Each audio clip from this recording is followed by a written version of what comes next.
Friends, ഗ്രീനീസിൻ്റെ പുതിയൊരു വീഡിയോയിലേക്ക് എല്ലാവർക്കും സ്വാഗതം. ഇന്ന് നമ്മൾ ഉണ്ടാക്കാൻ പോകുന്നത് ഒരു കടലപ്പരിപ്പ് പായസമാണ്. ഇനി കടല കഴുകി നല്ലവണ്ണം 5-6 വെള്ളത്തിൽ കഴുകി കുക്കറിലിട്ടുകൊണ്ട് വരാം. കഴുകി കൊണ്ടുവന്നിട്ടുണ്ട്. ഇനി നമുക്ക് ഒരു കപ്പ് വെള്ളം ഒഴിച്ചു കൊടുക്കണം. ഇതൊക്കെ ഒഴിച്ച് വേവിക്കുക. ഒരു 5-6 വിസിൽ വരുന്നത് വരെ വേവിച്ചെടുക്കണം. കുറച്ച് ഉപ്പും കൂടി ഇട്ട് കൊടുത്ത് വേണം വേവിച്ചെടുക്കാൻ. കാരണം മധുരം ബാലൻസ് ചെയ്ത് വരാനാണ് ഉപ്പും കൂടെ ഇടുന്നത്. ഒരു നല്ലവണ്ണം കഴുകി വേവിച്ചെടുത്ത് വെച്ചിട്ടുണ്ട് ഇവിടെ. ഇത് പായസത്തിൽ ചേർക്കാനുള്ള ശർക്കര ഉരുക്കി വെച്ചിരിക്കുന്നതാണ്. 1/2 കിലോ കടലയ്ക്ക് 1/2 കിലോ ശർക്കര ഉരുക്കി വെച്ചിട്ടുണ്ട് ഇവിടെ. തേങ്ങയുടെ 2ാം പാലും ഇത് 1ാം പാലുമാണ് മിക്സിയിൽ അരിച്ചു വെച്ചിട്ടുണ്ട്. പായസത്തിൽ ചേർക്കാനുള്ള കടല വെന്തോ എന്ന് നോക്കാം. കടല നല്ലവണ്ണം വെന്ത് വന്നിട്ടുണ്ട്. ഇനി നമുക്ക് പായസം തയ്യാറാക്കാം. കടല നമുക്ക് ചെറുതായിട്ടൊന്ന് ഉടച്ചെടുക്കാം.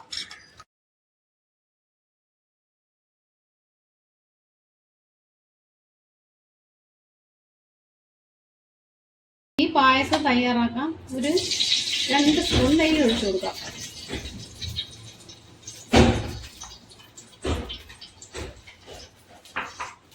നെയ്യ് ചൂടായി വന്നിട്ടുണ്ട്. ഇനി നമുക്ക് തേങ്ങാക്കൊത്ത് അരിഞ്ഞ് വെച്ചിട്ടുണ്ട്, അത് ചേർത്ത് കൊടുക്കാം. മൂപ്പിച്ചെടുക്കണം.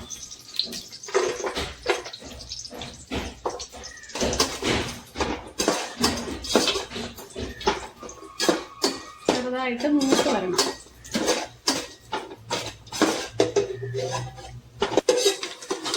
തേങ്ങാക്കൊത്ത് ചുവന്ന് വന്നിട്ടുണ്ട്. അത് ഒരു പാത്രത്തിലോട്ട് മാറ്റാം.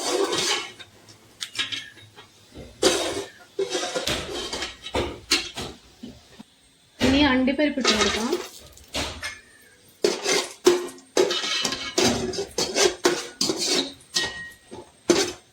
അതും ചെറുതായിട്ട് മൂപ്പിച്ചെടുക്കണം.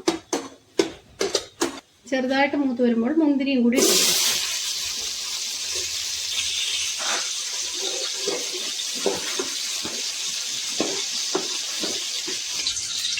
ഉണക്കമുന്തിരിയും അണ്ടിപ്പരിപ്പും കൂടി കോരി മാറ്റി വയ്ക്കാം.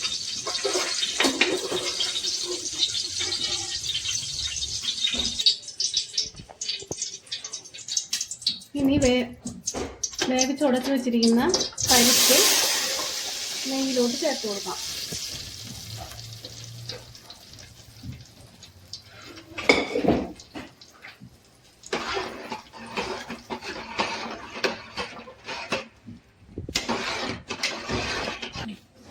കടലപ്പരിപ്പ് കുറച്ചുകൂടി ഉടയണമെന്നുണ്ടെങ്കിൽ മിക്സിയിൽ അടിച്ചെടുത്താലും മതി. ഇനി ശർക്കര പാനിയും കൂടെ ചേർത്ത് കൊടുക്കാം.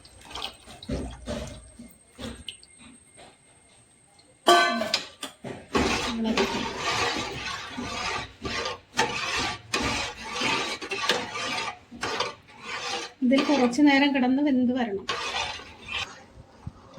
കടലപ്പരിപ്പ് ശർക്കരയിൽ കിടന്ന് ഒരുവിധം വെന്ത് വന്നിട്ടുണ്ട്. ഇനി നമുക്ക് ചവ്വരിയും കൂടി ചേർത്ത് കൊടുക്കാം.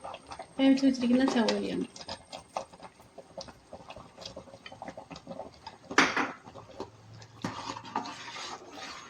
ചവ്വരി ചേർത്തിട്ട് 2ാം പാല് ചേർത്ത് കൊടുക്കാം.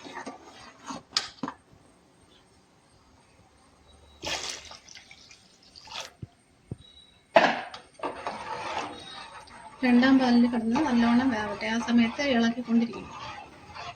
കുറച്ച് സമയം ഇളക്കി കൊടുക്കണം. ഈ സമയത്ത് കുറച്ച് ഏലക്ക പൊടിച്ചതും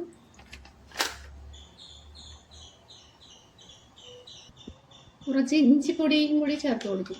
ഇഞ്ചി പൊടിച്ചതാണ്.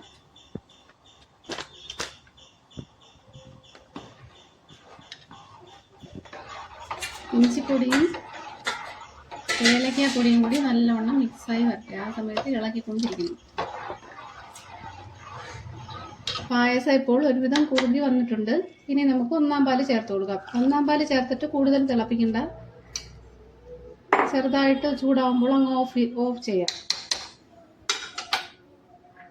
ഇനി വറുത്ത് വെച്ചിരിക്കുന്ന മുന്തിരിയും അണ്ടിപ്പരിപ്പും തേങ്ങാക്കൊത്തും ഉണക്ക തേങ്ങ കൊത്തും കൂടെ ആക്കി വെച്ചിട്ടുണ്ട്, അതും കൂടെ ചേർത്ത് കൊടുക്കാം.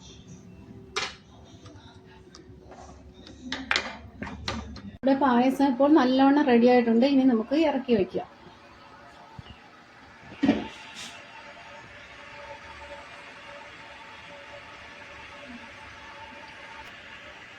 ഇനി നമുക്ക് വേറൊരു പാത്രത്തിലോട്ട് കുറച്ച് പകർത്തി വയ്ക്കും. നമ്മുടെ പരിപ്പ് പായസം വളരെ എളുപ്പത്തിൽ പെട്ടെന്ന് ടേസ്റ്റി ആയിട്ട് ഉണ്ടാക്കാൻ പറ്റുന്ന ഒന്നാണ്. എല്ലാവരും ഉണ്ടാക്കി നോക്കണം. ഇഷ്ടപ്പെട്ടാൽ ലൈക്ക് ചെയ്യണം, ഷെയർ ചെയ്യണം, സബ്സ്ക്രൈബ് ചെയ്യണം. Thank you.